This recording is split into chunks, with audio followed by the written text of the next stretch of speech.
आपको दी है, समझ में आई होंगी। आज हम बताएंगे संख्या के प्रकार, मतलब संख्या क्या होती है, संख्या के प्रकार। तो संख्या जो होती है आपकी दो या दो से अधिक अंकों का जो समूह होता है संख्या कहलाता है। ठीक है, संख्या को इंग्लिश में हम नंबर बोलते हैं। दो या दो से अधिक अंकों का समूह, हमने क्या कहा, दो या दो से अधिक अंकों अंकों का समूह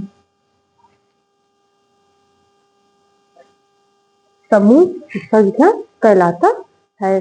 जैसे हमने कहा अंकों का समूह, लिख दे यार 5 3 2। ठीक, यहाँ पे अंक है, तो अंक मिले, समूह एक बना तो इसको संख्या बन गई, और संख्या में इसको हम पढ़ेंगे 4532। ठीक, अब हम जानेंगे संख्या के प्रकार। संख्या के प्रकार मतलब टाइप्स ऑफ नंबर। तो संख्या के प्रकार इसमें एक आपकी होती है प्राकृतिक संख्या, पूर्ण संख्या, पूर्णांक, सम संख्या, विषम संख्या, परिमेय संख्या और अपरिमेय संख्या। प्राकृतिक संख्या को इंग्लिश में बोलते हैं नेचुरल नंबर, पूर्ण संख्या को होल नंबर, पूर्णांक को इंटीजर, सम संख्या इवन नंबर, विषम ओड नंबर, परिमेय संख्या रेशनल नंबर और अपरिमेय संख्या जो होती है इसको इरेशनल नंबर के नाम से जानते हैं। अब हम जानेंगे प्राकृतिक संख्या क्या होती है। तो प्राकृतिक संख्याएं जो होती हैं बेटा, जिनकी हम गिनती कर सकते हैं, ऐसी संख्या जिनकी हम गिनती कर सकते हैं। तो जैसे हो जाएगा आपका 1 2 3 4 डॉट डॉट अनंत। ठीक, पूर्ण संख्या मतलब प्राकृतिक संख्या के साथ यदि हम शून्य को सम्मिलित कर दें तो वो कहलाती है पूर्ण संख्याएं। जैसे हो जाएगा आपका 0 1 2 3 4 डॉट डॉट अनंत। ठीक, इसके बाद आपके पूर्णांक, पूर्णांक जो होते हैं मतलब कह सकते हो कि जो ऋणात्मक पूर्ण संख्याएं और धनात्मक पूर्ण संख्याएं आपकी पूर्णांक कहलाती है। तो आपके यहाँ पे पूर्णांक मतलब हमने यहाँ बन जाएगा 0 1 2 3 4, ये आपके पूर्णांक हुए। और इधर ले लिया जाए, शून्य में माइनस लगाया नहीं जाता, ये उधर टाइप रहता है।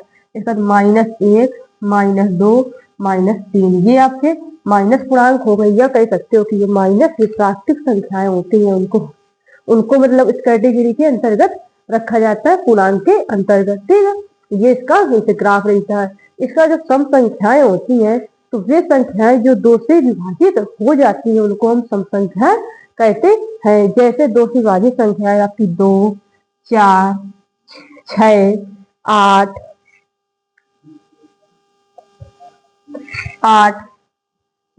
10 12।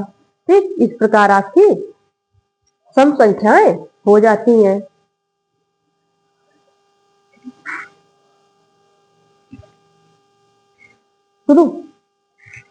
विषम संख्याएं, विषम संख्याएं वे संख्याएं होती है जो 2 से विभाजित नहीं होती है। जैसे आपका 3 1 3 5 7 9 11, ये आपकी होती है विषम संख्या, जिसको हम ऑड नंबर बोलते हैं। परिमेय संख्या, परिमेय संख्याएं वे संख्याएं होती हैं जिनको हम p/q के रूप में लिख सकते हैं। जैसे आपका p/q, जिसको हम p/q के रूप में लिख सकते हैं। बट यहाँ पे जो q हो नॉट इक्वल शून्य, जो q हो शून्य के बराबर नहीं होना चाहिए। जैसे यहाँ लिख दें हम 2/5। ठीक, या 1/2 लिख दें, या 2 केवल लिख दें, तो ये क्या हो जाएंगी आपकी परिमेय संख्याएं। इसका अपरिमेय संख्याएं, जिसको इरेशनल नंबर के नाम से जानते हैं। तो ये आपकी होती है वे संख्या जिसको p/q के रूप में नहीं लिख सकते, p/q के रूप में नहीं लिख सकते हैं, उसको हम बोलते हैं अपरिमेय संख्या। जैसे आपका हो जाएगा √2 √3 √5, ये होती है आपकी अपरिमेय संख्या। जैसे √2 का मान होता है 1 दशमलव, √2 का मान होता है 1.141। ठीक है, डॉट डॉट ये रिपीट होते रहते हैं, ठीक है। इसको हम p/q के रूप में नहीं लिख सकते हैं। जैसे आपका पाई, पाई एक आपर्णीय संख्या होती है, ठीक। इस प्रकार आपकी ये संख्याएं होती है। इसके और भी संख्याएं होती हैं, अभाज्य संख्याएं, भाज्य संख्याएं, ठीक है। तो ये हम और अपनी अगली कक्षा में आप लोगों को बताएंगे। आशा है कि आप लोगों को समझ में आया होगा। Thank you so much. Take care.